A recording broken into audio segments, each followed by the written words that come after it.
নমস্কার বন্ধুরা, ল্যাডিলো স্পুনে সবাইকে স্বাগত জানাচ্ছি। আজ এসে পড়েছি আবার একটা নতুন লাউয়ের রেসিপি নিয়ে আপনাদের সঙ্গে শেয়ার করতে। এইভাবে যে দুমুঠো মুগ ডাল ভেজে নিয়ে লাউয়ের একটা এত সুন্দর নিরামিষ রান্না হতে পারে বন্ধুরা, না বানালে বুঝতে পারবেন না। অনেকে হয়তো বানান, যারা বানান না তারা একবার বানিয়ে দেখতে পারেন। মানে নিরামিষ যে কোনো দিনে অদ্ভুত ভালো খেতে একটা নিরামিষ লাউয়ের রেসিপি এটা আমার ঠাম্মার রেসিপি, মানে ঠাম্মার থেকে আমার মা থেকে এবং এখন আমরাও বানাচ্ছি। ভীষণই স্বাদের একটা রেসিপি। দেখুন, আমি লাউটাকে খোসা ছাড়িয়ে নিয়েছি।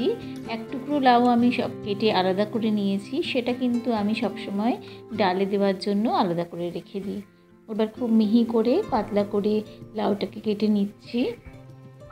লাউয়ের কাটাটা আপনাদের সঙ্গে শেয়ার করছি এই কারণে যে লাউ কাটা কিন্তু খুব মিহি করে না হলে এই সমস্ত লাউয়ের রেসিপিগুলো কিন্তু স্বাদটা নষ্ট হয়ে যায়। যদি ঠিক মতো মিহি করে কুচি না হয়, ডুমো হয়ে যায়, তাহলে কিন্তু এই রান্নাটা দেখতেও ভালো হয় না এবং খাইতেও কিন্তু স্বাদটা চেঞ্জ হয়ে যায়।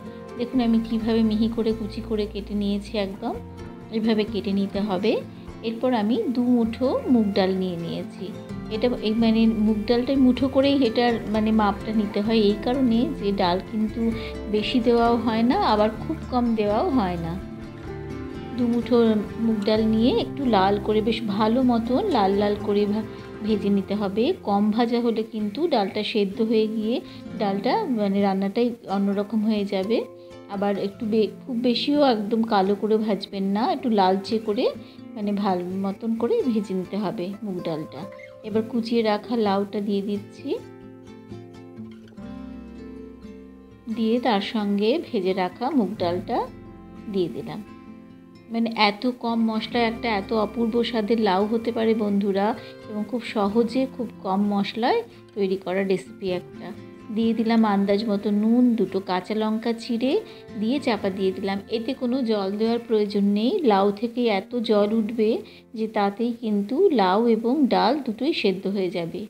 ডালটা কিন্তু সবসময়ই মানে ঠিকঠাক মতো ভাজতে হবে যেন ডালটা গলে না যায়, আবার সেদ্ধও হয়ে যায়। এবার এটাকে আমি চাপা দিয়ে কিছুক্ষণ রেখে এটাকে সেদ্ধ করে নিচ্ছি লাউটাকে। লাউটা যখন খুব ভালো মতন সেদ্ধ হয়ে যাবে তখন এটাকে নামিয়ে নেব। এত সুন্দর একটা রেসিপি, যেটা নিরামিষ দিনে রান্না করলে কিন্তু এটা দিয়ে অনেকটা ভাত খেয়ে নেওয়ার মতনই রেসিপি। এটা একদম বিনা মশলায় তৈরি করা হয়। এবার লাউটা সেদ্ধ হয়ে গেছে, লাউটা নামিয়ে নিয়েছি। নিয়ে নিলাম সাদা তেল, আপনারা এটা সর্ষের তেলও ব্যবহার করতে পারেন। তাতে আমি 1 চামচ মতন ঘি নিয়েছি আর 1/2 চামচ মতন গোটা জিরে ফোড়নে দিয়ে দিলাম। দিয়ে দিচ্ছি 1টা শুকনো লঙ্কা চিড়ে আর 2টো তেজপাতা দিয়ে ফোড়নটাকে খুব ভালো করে ভেজে নিতে হবে।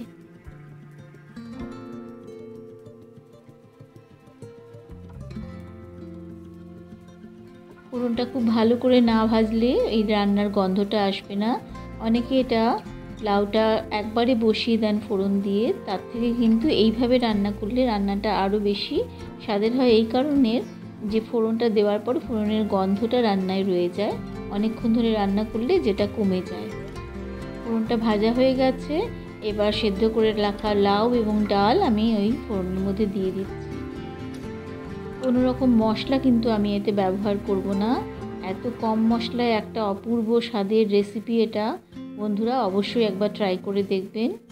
খুব ভালো করে ফোড়নটা মিশিয়ে দিচ্ছি, দিয়ে খুব সামান্য পরিমাণে একটু হলুদ দেব। লাউয়ের রান্নায় আমি খুব বেশি পরিমাণে হলুদ ব্যবহার করি না। দিয়ে দিচ্ছি এখানে নিজেদের টেস্ট অনুযায়ী একটু চিনি দিয়ে দিতে হবে। কীরকম মিষ্টি খান তরকারিতে সেই আন্দাজ করে একটু চিনি দিতে হবে। এটাতে একটু মিষ্টি হলে রান্নাটা খেতে বেশি স্বাদের হয়। আমি লঙ্কাটা একটু তুলে রেখে দিচ্ছি এই কারণে যে এটা দিয়ে যদি আমি পুরো রান্নাটা কমপ্লিট করি, রান্নাটায় মানে লাউটা বেশি ঝাল হয়ে যেতে পারে, সেই কারণে আমি ফোড়নটা তুলে রাখলাম।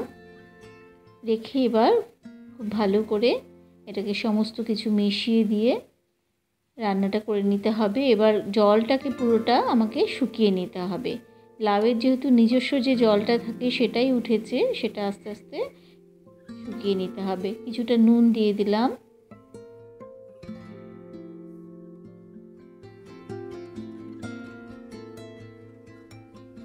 দেখুন এখানে একটা ডালও কিন্তু মানে সেদ্ধ হয়ে গলে যাবে না, একদম দানা দানা হয়ে থাকবে, আবার সেদ্ধ হয়ে যাবে ভেতর অবধি। এবার দেখুন নেড়ে নেড়ে জলটা আমি অনেক শুকিয়ে নিয়ে এসেছি।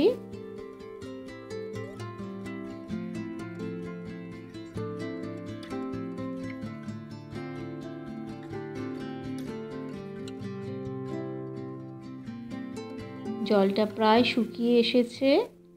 এরকম সময়ে আমি এটাতে অ্যাড করে দেব 1 চামচ মতন ঘি। এই ঘিটা দেওয়ার সঙ্গে সঙ্গে কিন্তু এই রান্নাটার গন্ধটা দারুণভাবে সুন্দর হয়ে যায়, মানে ভীষণই ভালো লাগে গন্ধটা, খেতেও একটা অপূর্ব স্বাদ হয়। দেখুন কেমন ঘন ঘন হয়ে গেছে, কিন্তু ডালগুলো সমস্তই গোটা থাকবে। দেখুন একটু আর জল নেই লাউটার মধ্যে। ঘিটাকে খুব ভালো করে মিশিয়ে দিয়ে চাপা দিয়ে কিছুক্ষণ রেখে তবে আমি আপনাদেরকে সার্ভ করে দেখাচ্ছি। আমাদের চ্যানেলের রান্নাগুলো যদি আপনাদের ভালো লেগে থাকে বন্ধুরা, তাহলে একটা সাবস্ক্রিপশন আপনাদের কাছ থেকে আশা করছি। আর পুরোটা রান্না দেখার জন্য আপনাদের কাছে অনুরোধ করছি। ভালো লাগলে একটা লাইক ও কমেন্টসও আপনাদের কাছ থেকে আশা করছি। আর নিচে থাকা বেল আইকনটাতেও ক্লিক করে দেবেন, যাতে পরবর্তী রান্নার নোটিফিকেশান আপনারা খুব সহজেই পেয়ে যেতে পারেন।